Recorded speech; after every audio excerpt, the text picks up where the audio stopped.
शास्त्रीय संगीत के अंतर्गत राग अल्फोंस में ये रचना प्रस्तुत कर रहा हूँ।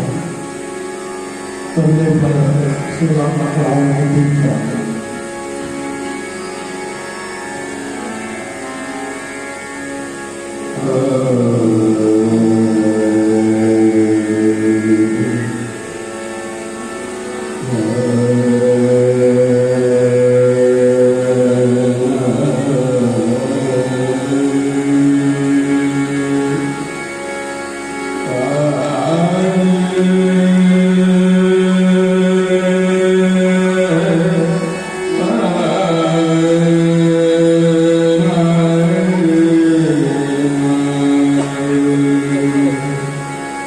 मान कर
संस्कृत आत्मविद्या से श्री रामचरित मानस परिवार चारामोड़ का पुस्तक की ओर से आप सबको शत शत नमन अभिनंदन।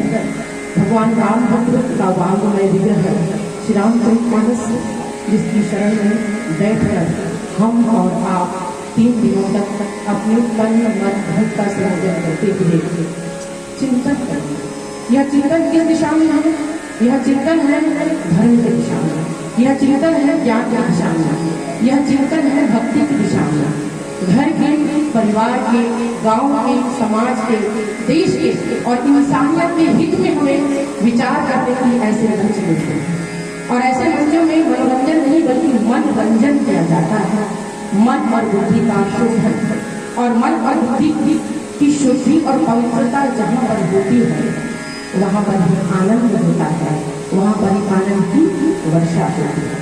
सो आप सबके चरणों में निवेदन करते हुए आयोजक समिति के समस्त पदाधिकारियों को हृदय से साधुवाद ज्ञापित करते हुए मंच की बाईं ओर स्थापित प्रभावमान मंच को दिशा और दशा की दिशा में चिंतन करने हेतु दिव्यमान विद्वान निर्णायक की भूमिका में जिनके चरणों में मैं नमन करती हूँ, उनका आशीर्वाद चाहती हूँ।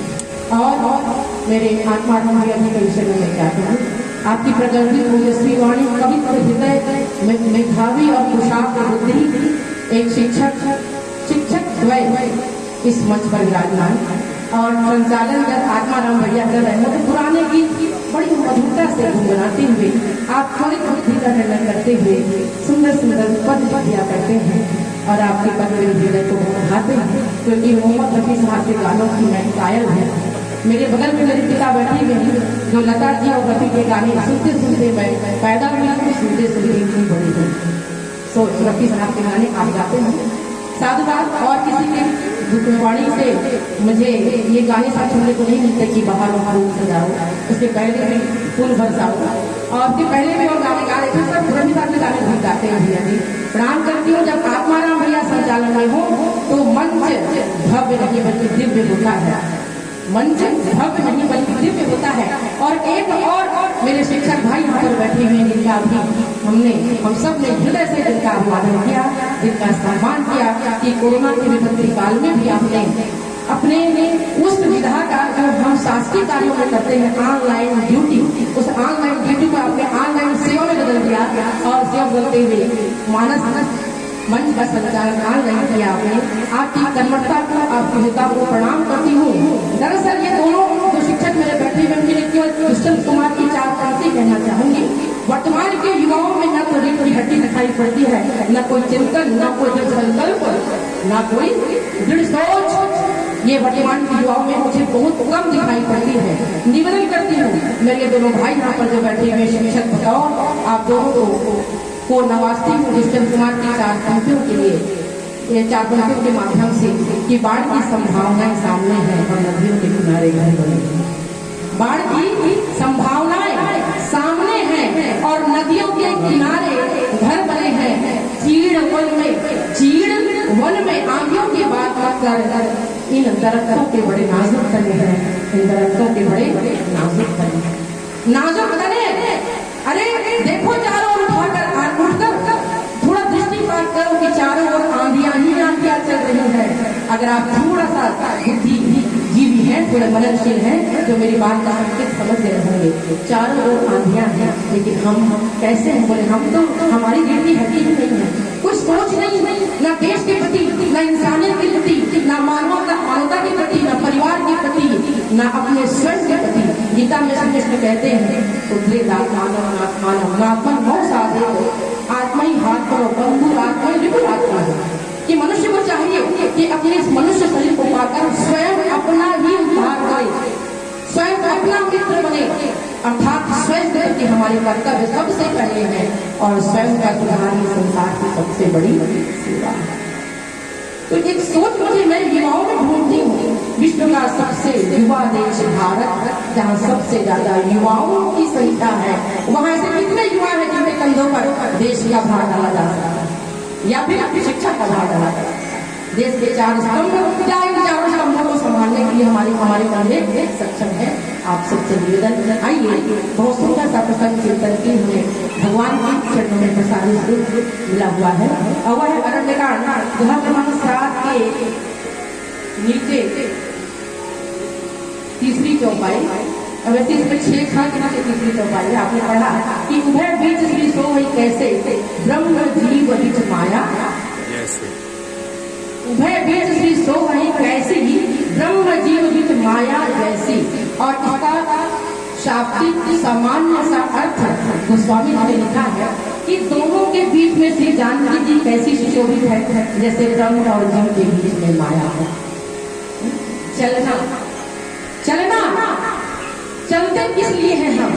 बोले किसी मंजिल चलते हैं।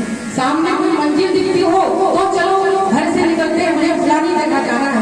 पहले निर्धारण किया कि मुझे फलानी जगह जाना है, मुझे धमतरी जाना है, तो धमतरी जाने की कब जाकर आप निर्धारित करते हैं कि मुझे मोटरसाइकिल से जाना है कि साइकिल से जाना है कि बस से जाना है कि कार से जाना है, किससे जाना है, कौन सा रास्ता है, और उस रास्ते से चलकर मुझे कितने देर में मैं वहां पहुंच जाऊंगा।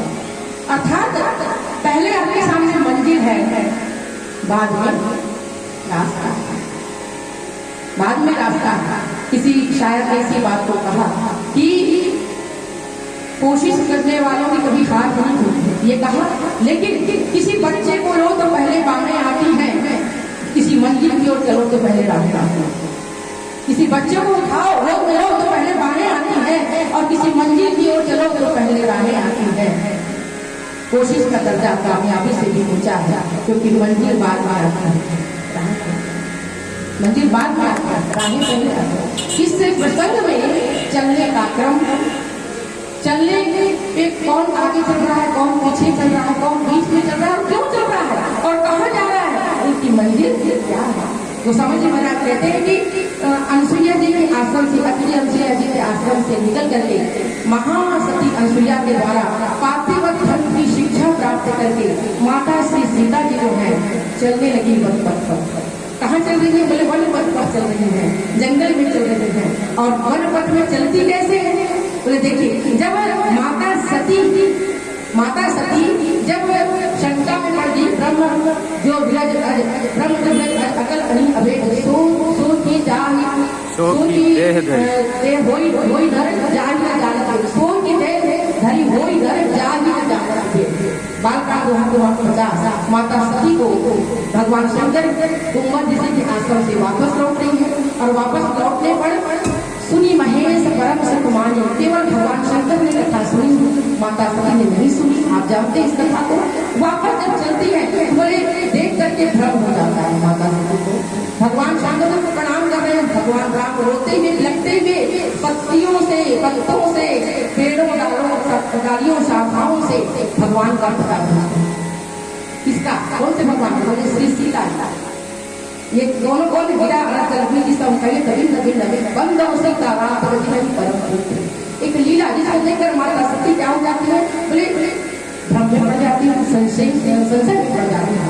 और तब उनके संशय को हर इच्छा भावी बनवाना जानकर भगवान शंकर कहते हैं कि जिस भांति आपका संशय दूर हो जाए, जाओ भवानी, मैं यही वट वृक्ष में बैठा हूँ। अर्थात वट विश्वास अचल धर्मा, मैं विश्वास के नीचे बैठा हूँ, अर्थात मैं विश्वास का दामन कभी नहीं छोड़ सकता। भगवान शंकर वंदे सदा विश्वास हो या ध्यान चलती सिद्धार्थ।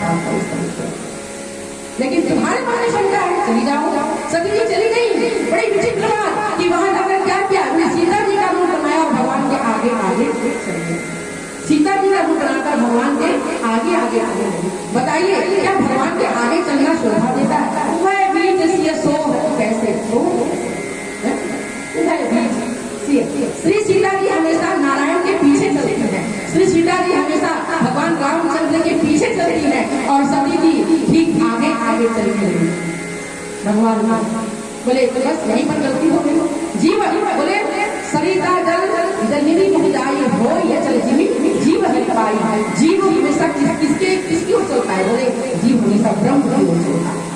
सरिताएं हमेशा सागर की ओर चलती है, नदी हमेशा सागर की ओर चलती है। नदी के पीछे सागर नहीं चलता, जीव के पीछे ब्रह्म नहीं चलता। मंत्रा में यही काम करने का प्रयास किया। बोले क्या किया?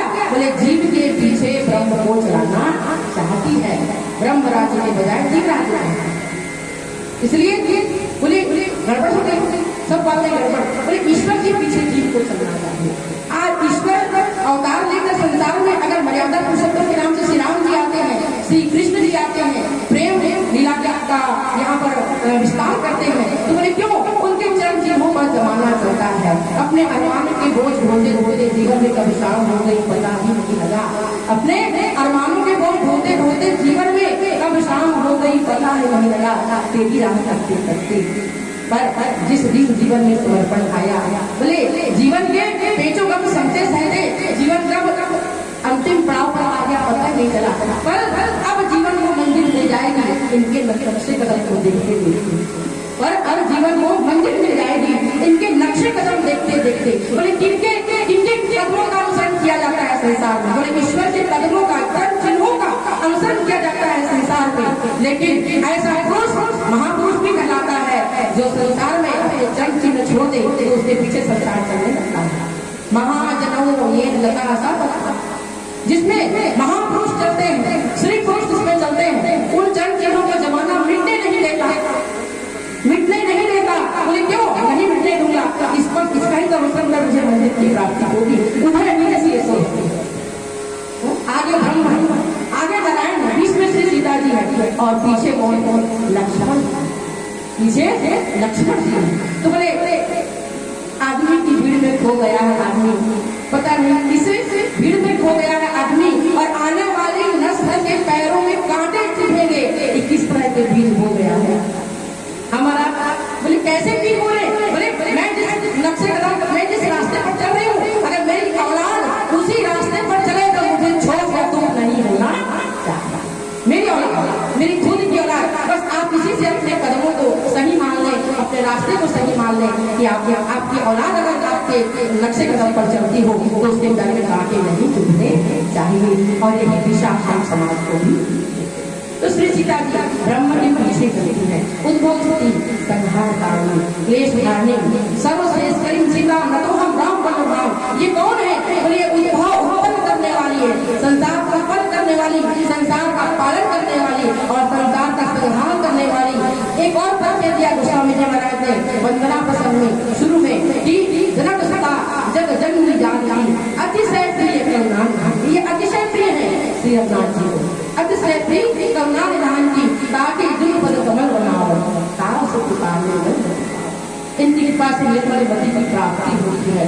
वो श्री सीता जी ब्रह्म का अनुकरण करती है, ईश्वर का अनुकरण करती है। लेकिन यहाँ पर किस रूप में वो अनुकरण कर रही है? इसके पीछे गोस्वामी जी महाराज ने आगे पंक्ति लिखी है, आगे राम पुनि पाछे मुनि भर वेश बने।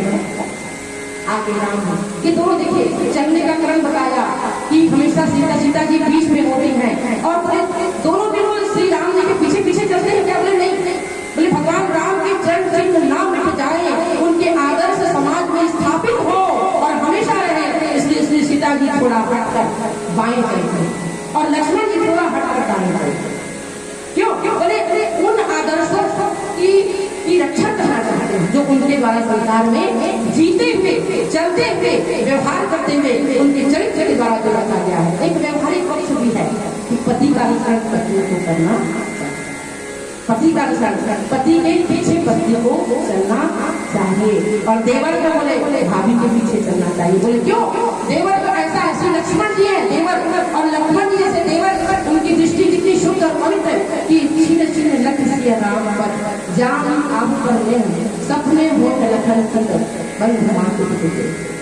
श्री सीता जी श्री राम जी के चरणों की सेवा करते हैं लक्ष्मण जी महाराज, और कभी संपूर्ण भी अपने परिवार को याद नहीं करते। सब त्यागी लक्ष्मण जी महाराज जिन्होंने सीधा कहा कि मोरे सभी एक तुम स्वामी तुम जानना।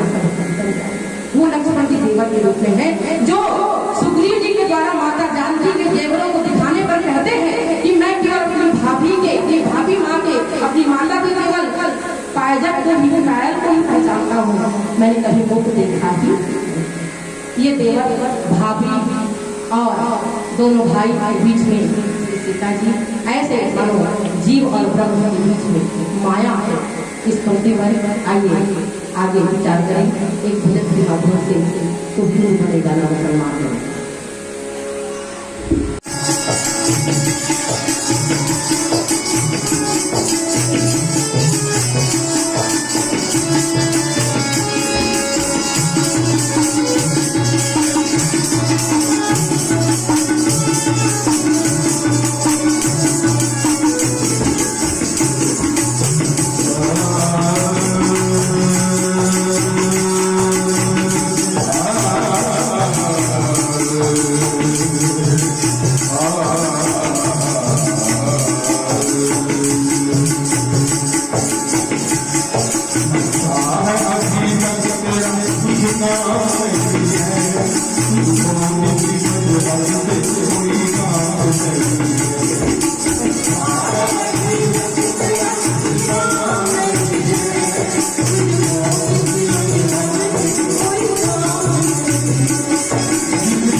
ऐसे ब्रह्म जीव बीच माया।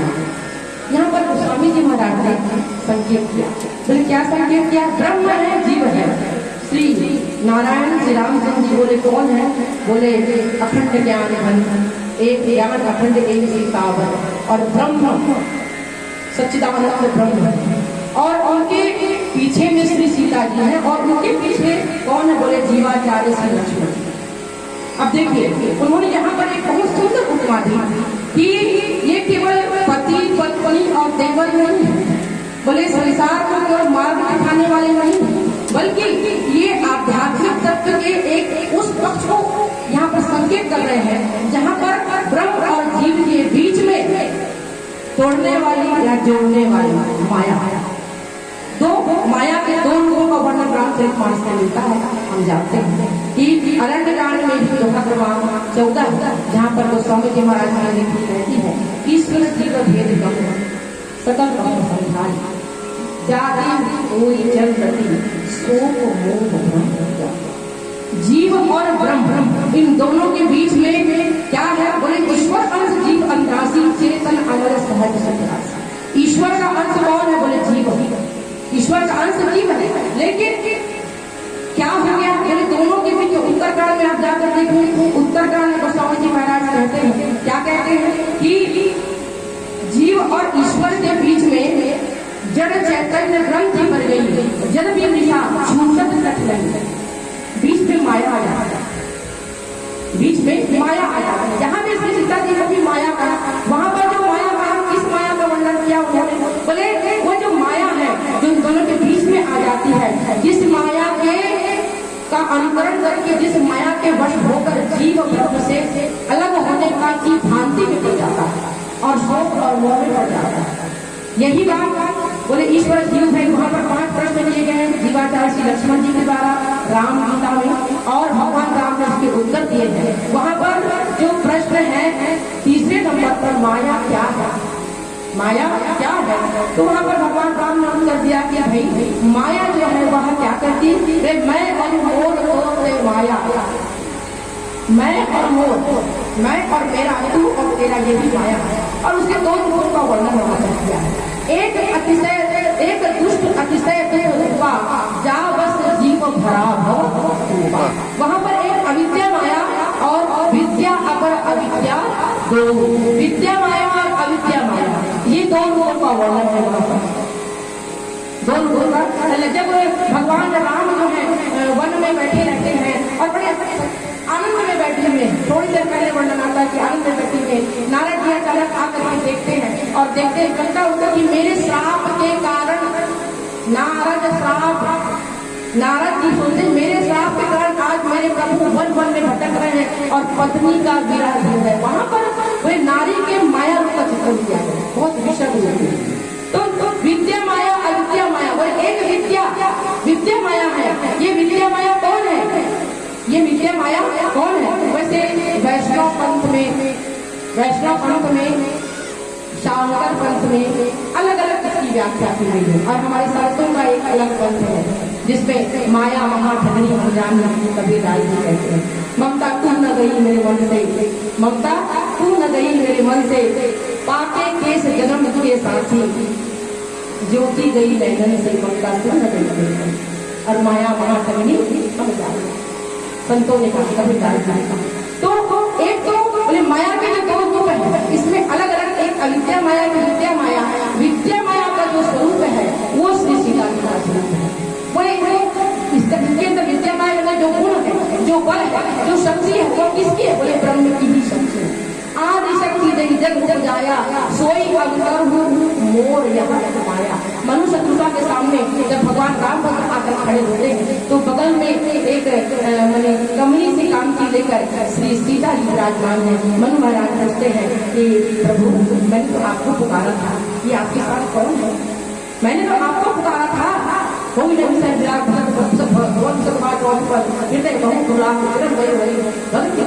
पत्नी को साथ देकर पंथ जाग सो नहीं ज्ञान वहां पर मनुष्य जी पूछते हैं तो भगवान परिचय करेंगे श्री सीता जी का कि आदि शक्ति नहीं जग उपजाया, सोई अवतर मोर यह माया। ये आद्य शक्ति है, ये मेरी पराभव व पराशक्ति है, जिसके बल पर मैं संसार में अपनी माया, मेरी अपनी माया है, इसको अपने वश में करके मैं संसार में लीला करता हूँ, लीला का विस्तार करता हूँ, इस माया पर। तो ये जो उभय कैसे ब्रह्म की माया है, ये विद्या माया है। विद्या माया है जिसके अंदर गुण और शक्ति और ईश्वर की ही होती है और उनके संकेत पर ही चलती है। इसलिए श्री सीता जी श्री राम जी के पीछे पीछे चल रहे हैं। बोले अविद्या माया कौन सी है? रामचरितमानस में आप अच्छी तरह जानते हैं, विद्वजन बैठे हुए अच्छी तरह जानते हैं।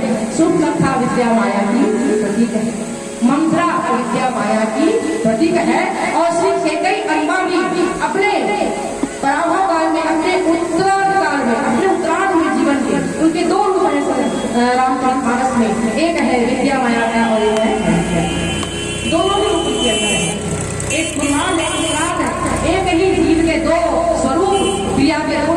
संसार में दिखाई पड़ते हैं, अपने कर्मों से या तो हम उत्थान को प्राप्त होते हैं या फिर पतन को प्राप्त होते हैं। तो माता कैकेयी अम्बा भी अविद्या माया की उस समय प्रतीक बन गई जब ये मंत्रा टेक करने पर अपने जीवन को दिशा देती है, मंत्रा भी करने पर अपने जीवन की मंजिल तय करती है। उस समय अविद्या माया एक दुष्ट अतिशय दुख रूपा, ये बड़ी दुख रूपा, ये बड़ी दुख रूपा है, दुख को देने वाली है।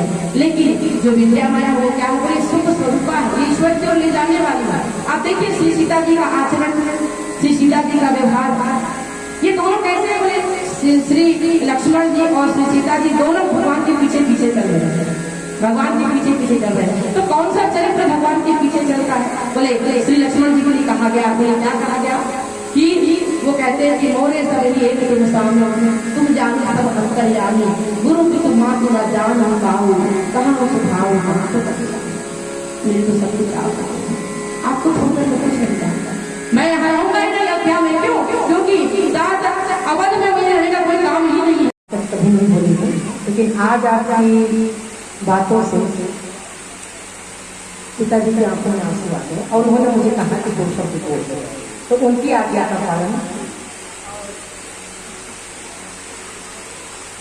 भैया जी, पिताजी को आप बहुत वर्षों से जानते हैं और उनके दिशा निर्देश में आज बड़ी गर्व की बात है कि मेरा स्वयं का पुत्र तीसरी पीढ़ी में जो है नेशनल तक जाकर आ गया शास्त्रीय संगीत में। और अब इसके बाद भी पिताजी जब दर्शक जगह पर बैठे तब भी मेरे जो बच्चे हैं वो उनके ही नक्शे कदम पर चलते हुए आगे बढ़ते रहेंगे। और आप दोनों युवा शब्दों को मैं यहाँ कह रही हूँ केवल इतना ही कि जवानी में ही अजल के वास्ते सामान तैयार कर काफी, जवानी में ही अजल के वास्ते सामान तैयार कर गाफिल, मुसाफिर सवेरे जगते हैं जब दूर जाना होता है, मुसाफिर सवेरे जगते हैं जब दूर जाना होता है। आप लोग जो अलग जगाए हुए हैं सिवनी कला का मंच, इसीलिए भव्यता से दिव्यता की ओर होता है, जहाँ पर ऐसी आत्मा निवास करती है, ऐसी आत्मा। और आपकी साथ दीपक की बीती वाह, एक का कार्यस्थल है और एक का निवास स्थल। मैं नमन करती हूँ आप दोनों को, पिताजी ने कहा मैं धन्यवाद देना चाहती हूँ। आप जानते हैं यहाँ पर 3 पीढ़ी मंच पर बैठी हुई है और मैंने पहले निवेदन किया था इस प्रसंग के वास्ते कि अपनी आने वाली पीढ़ी को हम क्या दे रहे हैं यह विचार करना अति आवश्यक है। तो आपके लिए चाहते हैं क्या उधर से विदा कि अब अपनी अना से भी मुझे डर लगने लगा है, अना का होता है स्वाभिमान, अब अपनी अना से भी मुझे डर लगने लगा है, सेहरा में कहीं सर लगने लगा है। अब आगे का सफर मेरी रूह तय करेगी, क्योंकि जिस्म भी अब सामान्य सफर लगने लगा है, क्योंकि जिस्म भी अब सामान्य सफर तय करने लगा है। मैं लगता है कि मेरे पिताजी की रूह जो है वो मेरे साथ चल रही है, ऐसा मुझे लगता है। इसलिए बहुत बहुत बहुत धन्यवाद आदरणीय संगीता।